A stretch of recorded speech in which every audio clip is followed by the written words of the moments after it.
Hello, and thank you for joining us on this Wednesday afternoon. I'm Jurnee Taylor, and here's a look at some of the top stories we're following today. Hunter Biden speaks publicly about the impeachment inquiry against his father, President Biden, defying an order by congressional investigators to testify behind closed doors. Plus, pushback continues over state prisons as Arkansas Governor Sarah Huckabee Sanders attempts to solidify a campaign promise while corrections officials argue over prison space.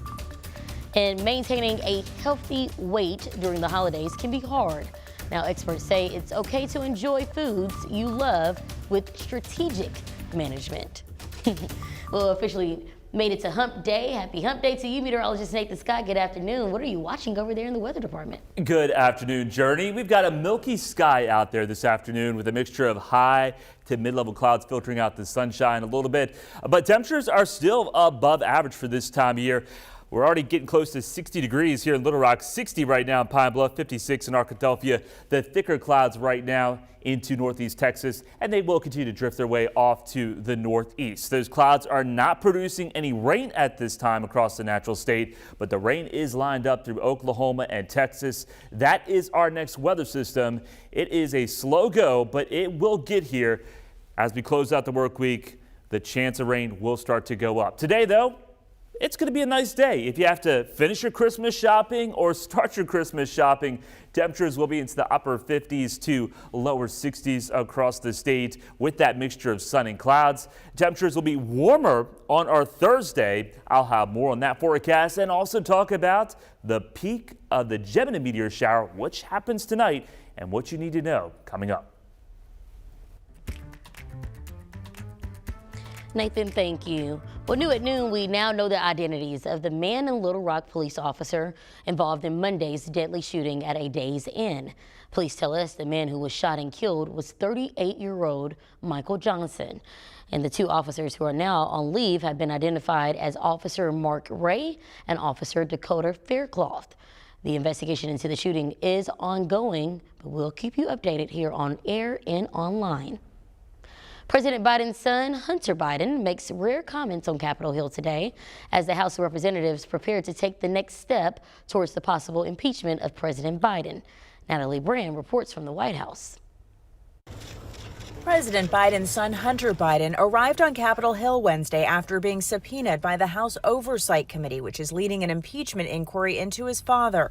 I'm here today to make sure that the House committee's illegitimate investigations of my family do not proceed on distortions, manipulated evidence, and lies. Hunter Biden insisted he will only testify in a public hearing, not behind closed doors as the committee requested. I'm here. I'm ready. Republicans pushed back. We expect to depose the president's son, and then we will be more than happy to have a public hearing with him. The rare comments come days after Hunter Biden was indicted on tax evasion charges. He is also facing gun charges. House Republicans have been investigating whether President Biden improperly benefited from foreign business dealings allegedly involving Hunter and other family members. Hunter Biden, who's recovering from addiction, admitted he made mistakes in his life, but forcefully denied any wrongdoing by his father, President Biden. My father was not financially involved in my business, not as a practicing lawyer, not as a board member of Burisma. Republicans in the House plan to vote to formalize the impeachment inquiry of President Biden as early as today. We think the House of Representatives will go on record with the power that solely resides in the House. Many Republicans hope that making the investigation more official will help them enforce subpoenas. The months-long investigation has not found direct evidence of wrongdoing by the president. Natalie Brand, CBS News, the White House. Now on to where we're following a developing story. State police are investigating a shooting not far from the Capitol. It happened yesterday afternoon on Interstate 630 near the exit for the Capitol. Investigators say someone was driving down the interstate when a person in a silver Honda Civic pulled up and fired 2 shots, hitting the driver's hand. At that point, both cars then exited the interstate and the suspect drove away. The person shot is expected to be fine. State police are now searching for a possible suspect. Meanwhile, Little Rock police are asking for the public's help in the investigation of a shooting that killed 2 people and injured 6 back in March. It happened near the intersection of West 30th and Washington Street. I do believe this is video from our shooting on Monday, just off of Asher Avenue. Investigators believe someone who knows who killed the victims on your screen, 20-year-old Malachi Carey and 20-year-old Jalen Washington.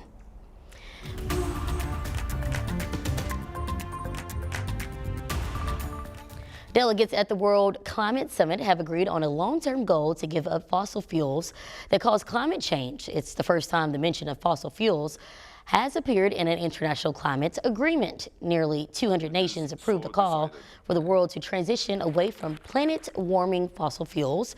Just after 13 days of negotiations in Dubai, climate experts struck a deal highlighting emissions from oil, gas, and coal as the main drivers of climate change. This is the fastest, simplest, easiest, quickest, cheapest way to be able to make the gains we need to make to reduce the threat to the planet. The agreement aims to triple the amount of renewable energy sources by 2030 while relying less on fossil fuels. Now to the latest legal fight over abortion. This time in Arizona, the state Supreme Court began hearing arguments yesterday in a case that could reimpose an abortion law from nearly 160 years ago. Janet Shamlian has more on the case. I'm happy to walk through with the court how all these laws fit together. Anti-abortion advocates opened arguments in front of Arizona's Supreme Court Tuesday, hoping to reinstate an 1864 law, a near-total abortion ban in the state, without exceptions for rape or incest. The point of contention, whether that Civil War-era law should supersede a less strict 15-week ban, signed last year by then-Governor Doug Ducey, a Republican.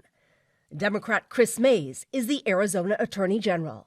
This specific case is about the need to ensure that women aren't saddled with an 1864 law that was passed before Arizona was a state, before women had the right to vote.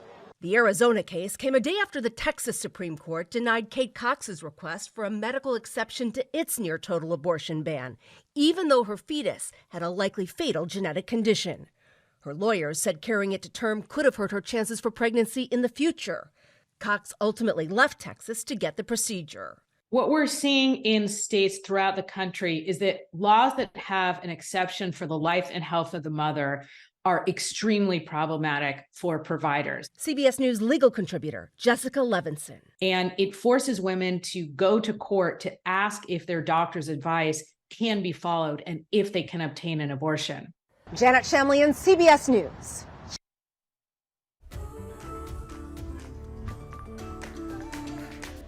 There's now some back and forth between the governor's administration and the Board of Corrections on how many beds can or should be added to state prisons. Back in April, Governor Sarah Huckabee Sanders signed the Protect Arkansas Act. A centerpiece of that law, a new $3,000 prison. But with that facility still years away, the state is scrambling to find space anywhere it can. Corrections Secretary Joe Porfiry wants more than 600 new beds to help with current overcrowding. But the Board of Corrections says they can't tell how he's going to find the space or the staff, leaving a lot of people connected to the system confused and concerned. We currently have over 16,000 available beds, but over 18,000 criminals that need to be incarcerated. The Department of Corrections says 1,900 inmates are being housed in county jails due to a lack of capacity in state prisons.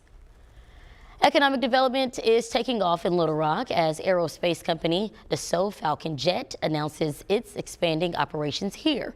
A deal Governor Sarah Sanders says she inked while at the Paris International Air Show back in June.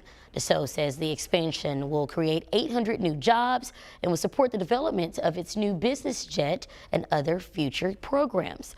The company has operated in Arkansas since 1975 when they first opened their aircraft completion facility in Little Rock. They employ about 1,400 workers across 2 facilities in the city. Now we're following the continued efforts to erase food deserts by the Little Rock City Board. Vice Mayor Kathy Webb, who leads the city's task force on areas without full-service grocery stores. At last night's board meeting, she presented findings from a survey that found that 40% of people living in Arkansas worry about food insecurity. She also shared several ways the city could help, including opening a mobile grocery store similar to one in Memphis. The report also suggested a study to analyze what might work in different areas of the city.